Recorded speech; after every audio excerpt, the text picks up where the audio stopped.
नमस्कार dear student. आज जो है हम पढ़ने वाले हैं अपवर्त, अपवर्तक और समापवर्तक।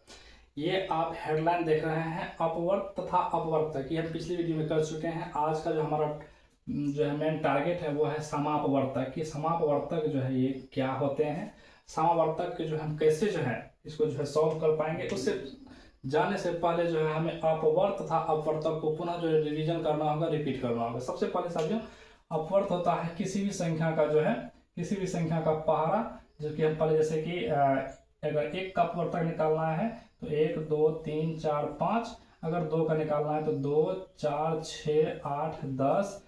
ये जो है अपवर्त होता है। अगर वही कहेगा कि एक का जो है आप अपवर्तक निकालें तो एक का अपवर्तक 1 होगा, 2 का अपवर्तक 1 और 2 होगा। इस तरह से हम जो है पढ़ लिए थे। लेकिन आज जो है साथियों हम पढ़ने वाले हैं समापवर्तक के बारे में। ये समापवर्तक क्या होता है और इसको जो कैसे सवाल इनसे आते हैं, बनते हैं। देखिए, मान के चलिए मेरे पास दो संख्या है, एक है 5 एक है 6। और इसका जो हमको अपवर्तक निकालना है, इसका अपवर्तक निकलेगा 1 5 और 6 का अपवर्तक निकलेगा 1 2 3 और 6। तो यहाँ पर देखिए कि कॉमन सा संख्या कौन सी है। यहाँ पर ध्यान से देख पा रहे होंगे, ये जो 1 है ये दोनों में है, तो इसका समापवर्तक जो है क्या हो जाएगा, समापवर्तक 1 हो जाएगा। समापवर्तक क्या हो जाएगा, 1 हो जाएगा। दूसरे उदाहरण से हम जो है हम यहाँ पे लेते हैं। मान के चलिए मेरे पास है 9 और 12। यहाँ पर देखिए इनका क्या हो जाएगा, 1 3 9, इनका हो जाएगा 1 2 3 4 6 12। ये जो इसका अपवर्तक है। अब इसमें कॉमन सी संख्या क्या है, देखिए यहाँ पर ये है और यहाँ पर जो है ये जो है इस प्रकार से है। तो समापवर्तक क्या हो जाएगा, 9 और 12 का समापवर्तक हो जाएगा 1 और 3। यहाँ पर जो इसका ये समापवर्तक हो गया। तो काफ़ी आसान है जो है समापवर्तक को समझना। ये जो है चौथी और 5वीं क्लास की गणित के बारे में हम जो है आज पढ़ रहे हैं। 5वीं क्लास का ये चैप्टर है अपवर्तक तथा समापवर्तक। हम चौथी क्लास की इसलिए बात कर रहे हैं कि चौथी क्लास के जो बच्चे हैं, अगर वो अभी से इस चीज़ों को जो है देखेंगे तो उन्हें जो आगे समस्या नहीं होगी जो है इन चीज़ों को सॉल्व करने के।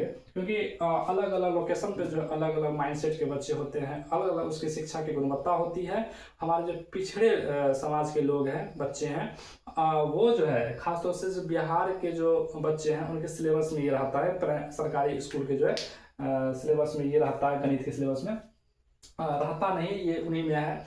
तो आप जो है अगर इस चीज़ों को पिछड़े समाज के जो लोग हैं, जो शिक्षा से वंचित हैं, उनको देखेंगे चौथी क्लास से ही तो 5वीं समझ जाएंगे।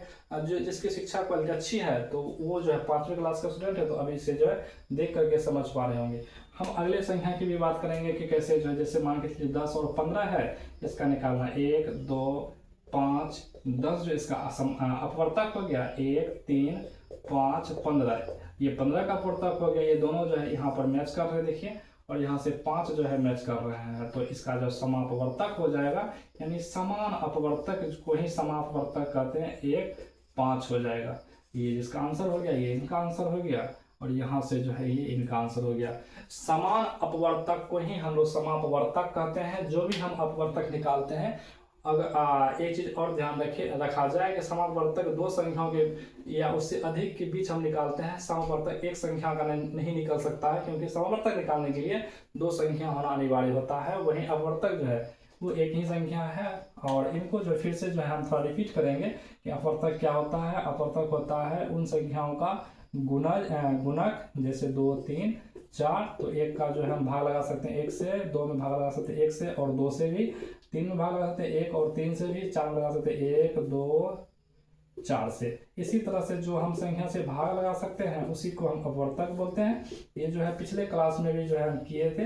अब यही जो है दो संख्याओं के बीच अगर हमको निकालने के लिए दे देता है तो इसे जो है हम समापवर्तक कहते हैं। जैसे यहाँ पर देख लीजिए, अगर इन दो संख्याओं के बीच के कहा जाए तो यहाँ पर ये हो जाएगा इनका समापवर्तक। इन संख्याओं के बीच कहा जाए तो यहाँ पर ये मैच कर रहा है, यहाँ पर ये हो जाएगा।